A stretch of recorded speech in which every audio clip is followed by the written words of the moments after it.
Gloire à Dieu, que le Seigneur vous bénisse pour tout le passage de l'émission. Que la main puissante du Seigneur soit avec vous. Vous êtes maintenant en live avec nous, que le Seigneur vous bénisse, que le Seigneur vous comble de tous vos manquements, Que la main puissante du Seigneur soit avec nous. Amen. Avant tout, nous allons continuer avec la prière. On va prier.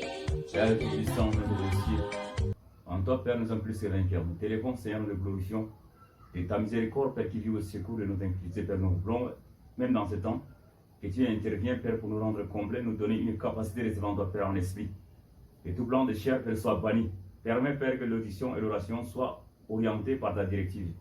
Nous t'élèvons, Père, nous bénissons, nous glorifions au nom puissant. Nous avons prié, Amen, nous croyons, nous sommes déjà exaucés. Amen. Merci, mes frères bien-aimés, merci. Que le Seigneur vous comble de sa riche bénédiction. C'est vraiment une grande joie de nous retrouver encore avec vous, devant vous ici. Merci, gloire à Dieu. Nous allons parler d'un thème qui va afficher sur l'écran. Un thème, nous allons parler de fou de Gadara. Parce que dans la région de Ganadérien, il y avait un fou là-bas. Quand je suis arrivé, il a trouvé un fou, mais le fou là a 4 aspects. Le fou de Gadara avait 4 aspects. Donc nous allons développer les 4 aspects du fou de Gadara. Donc c'est ça notre thème aujourd'hui. Bon, le fou de Gadara avait 4 aspects. Premièrement, il se maîtrisait. Deuxièmement, il était nu.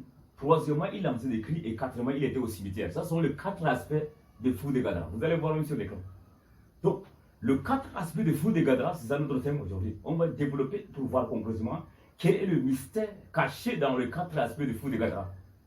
C'est ça, hein, c'est que nous allons découvrir. Parce qu'en ces derniers temps, parce que la Bible dit 3 jours après, 3 jours après, comme un jour, comme 1000 ans, ça tombe au 3e millénaire. Le 3e millénaire commence de l'an 0 à l'an 2000. Nous atteignons 2000 ans, parce qu'un jour comme 1000 ans sont comme un jour. Donc, début l'an 2001, le 3e millénaire a commencé début l'an 2001. Je suis nous présent le 4 aspects de fou de Gadara. Ce sont les 4 aspects qui vont régner dans les chrétiens au temps de la fin, même les païens. Donc, ce sont les 4 aspects que nous allons développer. Premièrement, il s'est maîtrisé. C'est quoi la maîtrisure d'après la parole? Nous allons essayer de comprendre dans ce langage, parce que cet aspect est dans un fou. Alors, ce sont les 4 signes de possession. D'ailleurs, on va essayer de démontrer que lesquels qui sont possédés, et par l'aspect de fou de Gadara, on va découvrir l'esprit de possession. Premièrement, on dit il s'est maîtrisé. Le niveau de violence où on peut se faire du mal, c'est un signe de possession. Quelqu'un qui s'énerve, il manque quoi faire, il prend de la bière, il prend de l'acide. Il veut se suicider. Il veut coincer la tête contre le mur. Ça, c'est un signe de possession. Quelqu'un qui s'énerve, il manque quoi faire. Il monte sur un arbre, il veut se jeter. Il attache de coups, au niveau de coups, il veut se suicider. Ça, ce sont des signes de possession. Quand vous voyez un homme avec ces aspects, parce que cet homme-là est possédé, ça, c'est un signe de possession. Nous devons faire attention. Quand nous voyons un homme dans cet état, prions plus pour lui. Parce qu'il est possédé. Il est sous le contrôle du diable. Et Satan fait faire des choses comme ça. Et quand on arrive à se suicider, le diable sort, il nous laisse tranquille. Et on va commencer maintenant. Quand on est prêt à mourir, il sort, il va nous laisser maintenant en regretter. Qu'est-ce qui m'a pris? Qu'est-ce qui m'a poussé de faire ça? Qu'est-ce qui m'a poussé de faire ça? Ça sont des 6 positions. Quelqu'un il prend le couteau, il poignarde son frère, après il regrette. Ça c'est un signe de position. Après il dit qu'est-ce qui m'a poussé? Qu'est-ce qui m'a poussé de... Donc au début, il était possédé. Et ça c'est l'aspect de fou de Gadara. On parle avec le deuxième. Deuxième, on dit il était nu. Bon, il était nu. L'exhibitionnisme, le fait de mal porter les habits. Le fait de mal porter les habits, le fait de s'exhiber, le fait de montrer ses parties intimes, ça c'est un signe de position. On est possédé. Quand vous voyez un homme dans cet état, ou une femme dans cet état, surtout le plus souvent, ce sont des femmes qui font des choses comme ça, elle est possédée. Elle est sous le contrôle d'une identité démoniaque.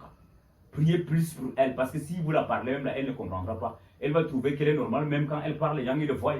Les gens ils le voient, ils sentent même la honte. Et pour elle, tout est normal, il n'y a pas de problème, ça marche. C'est un signe de position.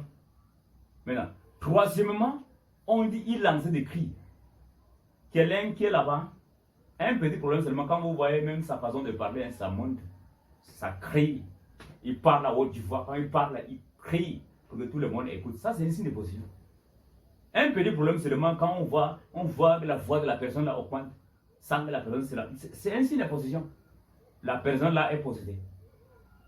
Et même, nous constatons pourquoi avec certains viveurs, quand ils crient, ils font des courir, bon, ça, ce sont les démons qui sont en train de faire ça. Et quatrièmement, on dit qu'il était au cimetière. Il était au cimetière. Il a dit à Jésus, Seigneur, je te suivrai partout où tu iras. Le Seigneur lui dit, rentre chez toi. Rentre chez toi. Il avait un chez lui, mais il reste au cimetière. Tout celui qui ne reste pas dans sa maison pendant la nuit, il est possédé. Tout celui qui ne reste pas chez lui, il est possédé. Tu as fini ton travail, ta femme t'attend, tes enfants t'attendent. Rentre chez toi pour reposer. Mais toi, tu préfères aller au bar. Tu travailles là-bas, tu dors là-bas, etc. Et tu vas venir à la maison à 23h pour se lever à 5h du matin. Ça, c'est un signe de position. Et tout celui qui promène à 21h, à 23h, à 24h. Bon, l'exception ne manque pas.